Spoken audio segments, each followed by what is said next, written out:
Hello creatives, my name is Lee Lehner. I'm going to talk about imagination and creativity today. I'm going to share what works for me, but that's not to say it's for everyone. It's just the way I can tap into my creativity, and maybe, hopefully, it can help you.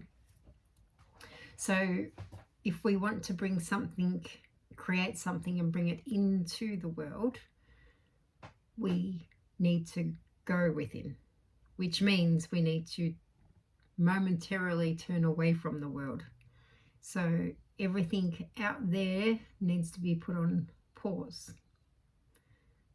So turn your TV off.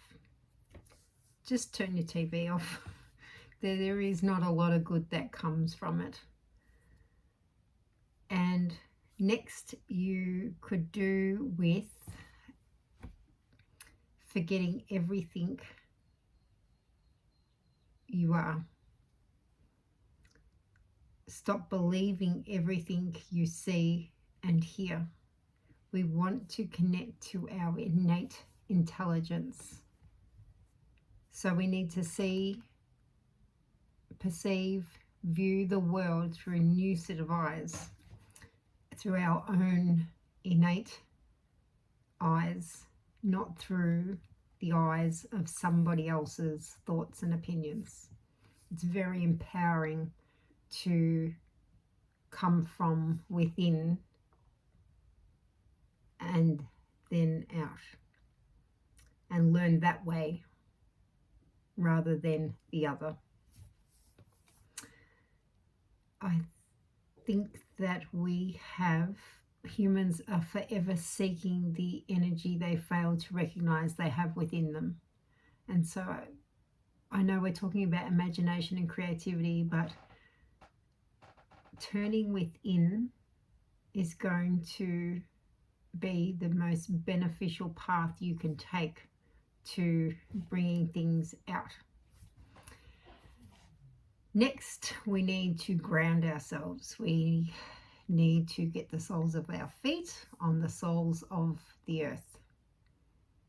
The power in the earth is the closest thing we have in our reach almost every second of the day to connect to something greater than us, to feel Mother Earth's energy rising up through our bodies. Next, we need to put some music on and dance. Movement is in every culture going back millennia, is always been there. You need to move your hips, move your legs, move your wrists, flick energy off your fingers and bring energy into your body. It's the flow of movement that gets creativity in motion. Another thing is exercise. I cannot recommend exercise enough to open up the floodgates for creativity to flow. It's as if the release of endorphins in my brain kickstarts everything. I'll be running, which I do most days, and I'll get thoughts while I'm running, and I've got to somehow type it into my phone or before it goes, or the minute I get home, I get in the shower, or the download of ideas that come to me are amazing. So exercise is very underrated when it comes to creativity. Next, so that's music and dance and movement. And I guess that brings me to the least sexiest of my creativity process, and that is meditation. We all wish we could do it, but in reality, it's tricky to sit with yourself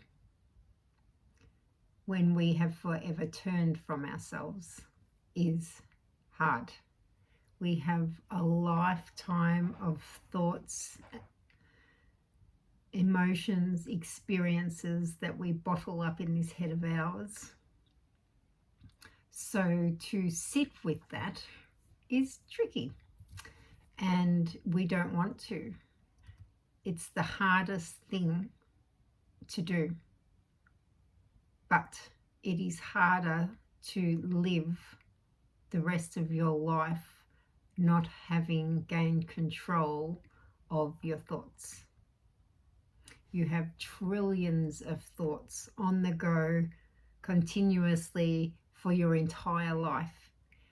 They are outrun, they are not in control, and when we can meditate, the aim of the game of meditation is to reduce your thoughts, to gain control over the voice in your head. There are so many meditations available to do.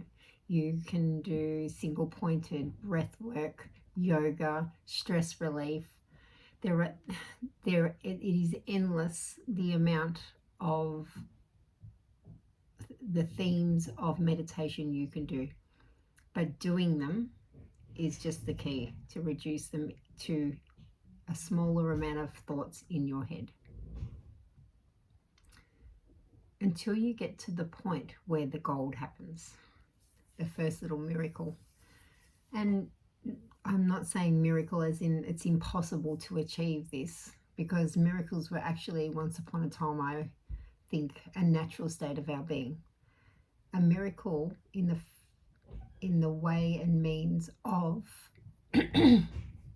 seeing, witnessing, observing your thoughts rather than being them. If you can be the witnesser of the voice in your head, it is the first step on the path of awakening for me. When I realized I wasn't that ridiculing voice in my head, and that was just a thought on continuous play forever, that miracle occurred for me. A space was made for me to sit there and know I'm not the voice. Therefore, what am I? Few more years later of meditation, it then brought me to the next miracle, the biggest miracle. And that was returning to the eternal, formless energy that resides within me. I hate putting it into a physical word, because once you arrive there and you connect, it is impossible to give it the acknowledgement it deserves with a word. I'll use interchangeably soul, infinite realm, eternity, consciousness is the main one. But when you get there, you just know it. You just know it. You just know it. And it's not when you get there, because you are it. It is continuously and forever a part of within you. It is the other half of you, the better half of you. Your soul then is, you step into that acknowledgement, and you come out of the meditation back into your physical body. And your physical body and everything, it's the mind, the brain, the thought, awakens to the fact that you are a soul living within this human body. You meet the other half of you.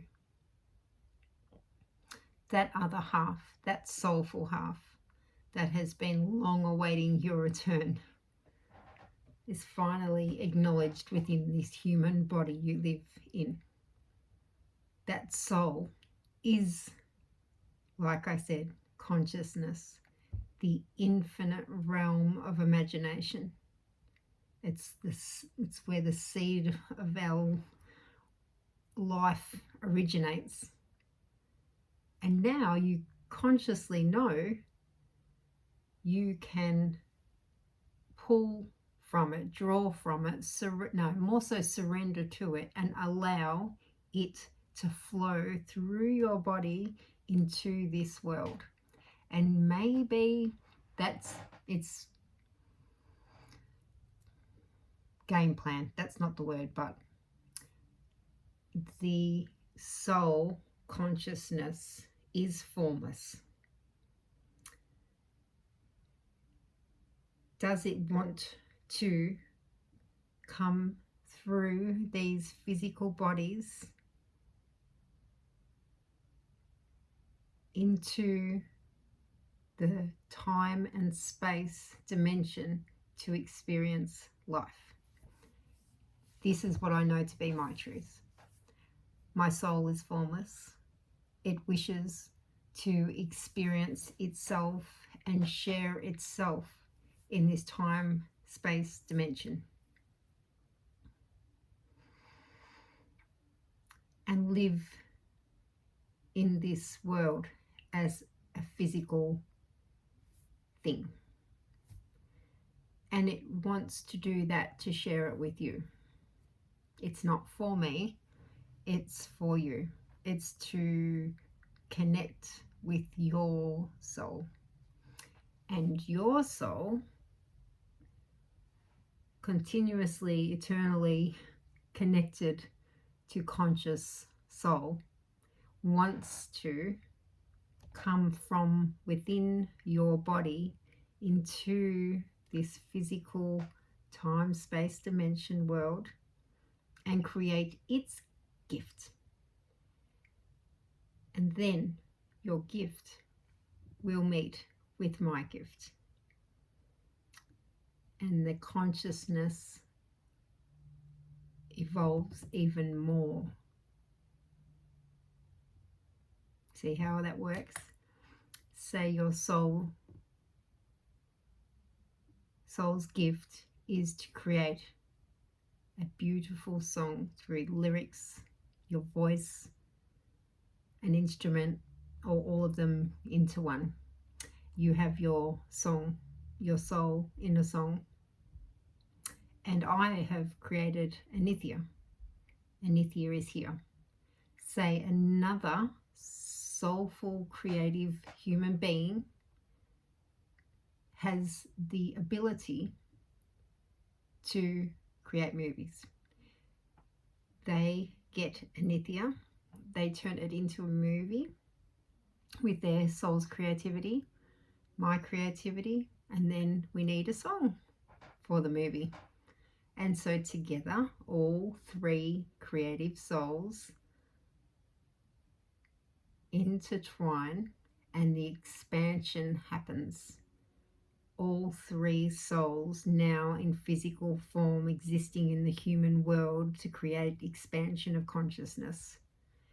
And people come and watch the video, watch the movie, and their consciousness expands. And this is what is happening all around the world now. The human evolution is evolving to a new dimension. Maybe not dimension, I won't use that word. It is evolving to where humans need to go, where humanity is trying to achieve enlightenment and that connection to consciousness. It's inevitable now. There are too many people with the same formless knowings to deny it. So jump on board the conscious train. You will not be disappointed. So that is a really tricky way to get in touch with what you are here to bring into this world. But it is what is necessary for your being to be fully expressive in this lifetime. The alternative is you continue to believe everything you're being told. You don't turn within. You don't shut your brain up. You become a workhorse, a taxpayer, and nothing else. Your soul is depressed inside your body and has no means of being freed into this world.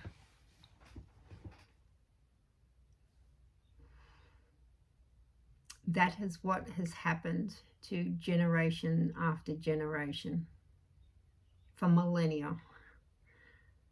But now we're awakening to the fact that we may still have to work and do those things, but there is a portion of our life that deserves to be set free and connected with.